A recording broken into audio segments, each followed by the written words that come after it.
एक राजा था जिसकी 4 पत्नियां थी। वो राजा अपने चारों पत्नियों से प्यार तो करता था, लेकिन चौथी पत्नी को सबसे ज्यादा प्यार करता था। हमेशा उसके लिए कुछ उपहार लाता, उसकी खुशी का पूरा ध्यान रखता, महंगे महंगे तोहफे देते रहता।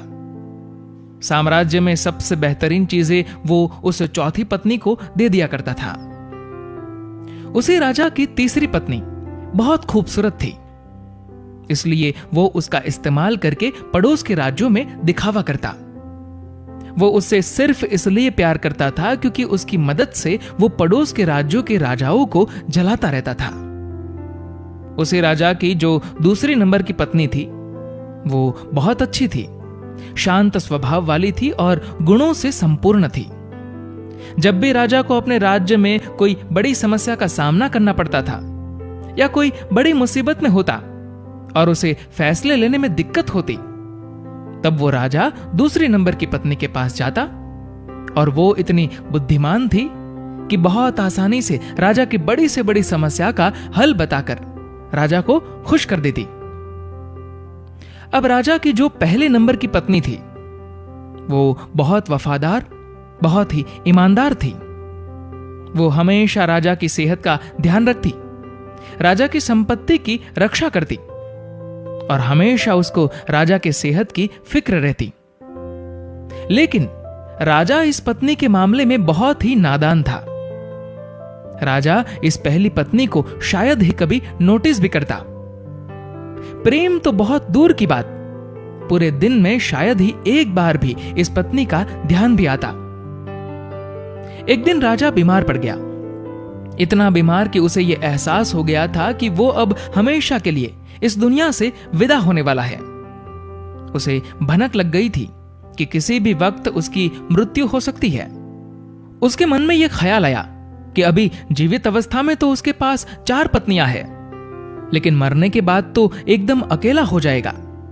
उसने अपने चौथे नंबर की पत्नी को बुलाया और पूछा कि मैंने तुम्हें सबसे ज्यादा प्यार दिया, अब मैं मरने वाला हूं, तो क्या तुम मेरे साथ आ सकती हो और मृत्यु के बाद भी मेरे साथ रह सकती हो?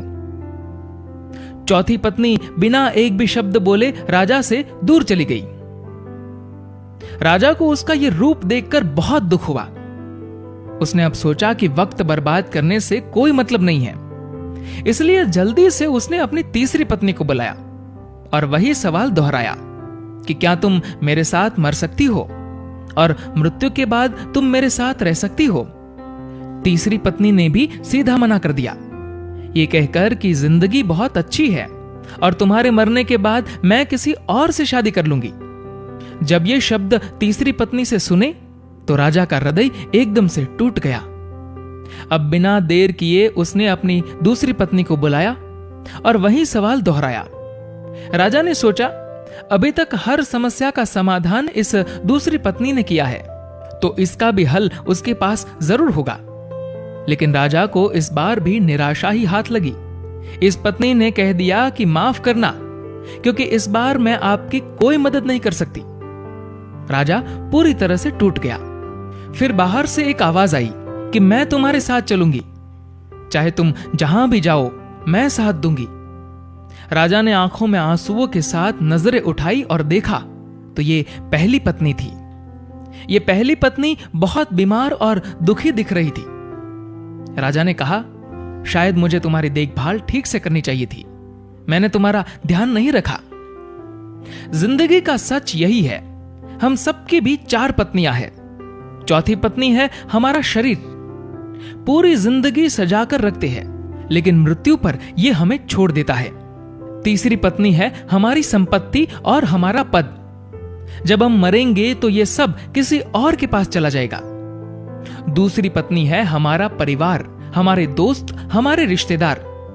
चाहे वो हमसे कितना भी प्यार क्यों ना करते हो, लेकिन मृत्यु पर वो सिर्फ श्मशान तक साथ देंगे। और अंत में हमारी पहली पत्नी है हमारी आत्मा।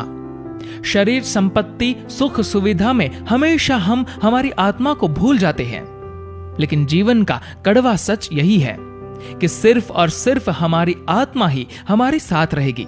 हमने कभी भी आत्मा के कल्याण की चिंता की ही नहीं, जबकि दूसरी चीजों के साथ हमें सबसे ज्यादा हमारी आत्मा की फिक्र करनी चाहिए। अभी वक्त है, अपने आत्मा के लिए समय निकालिए और आत्मा के कल्याण का प्रयास कीजिए, क्योंकि सिर्फ यही आत्मा है जो हमेशा हमारे साथ रहेगी। दोस्तों, इस कहानी को लेकर आपकी क्या राय है, नीचे कमेंट करके जरूर बताएगा। और अगर आपको ये वीडियो अच्छा लगा हो तो इस वीडियो को लाइक करेगा और शेयर करेगा। और ऐसी ही इंस्पिरेशनल स्टोरीज के लिए फॉलो करें हमारे फेसबुक पेज को और सब्सक्राइब करें हमारे यूट्यूब चैनल को। धन्यवाद।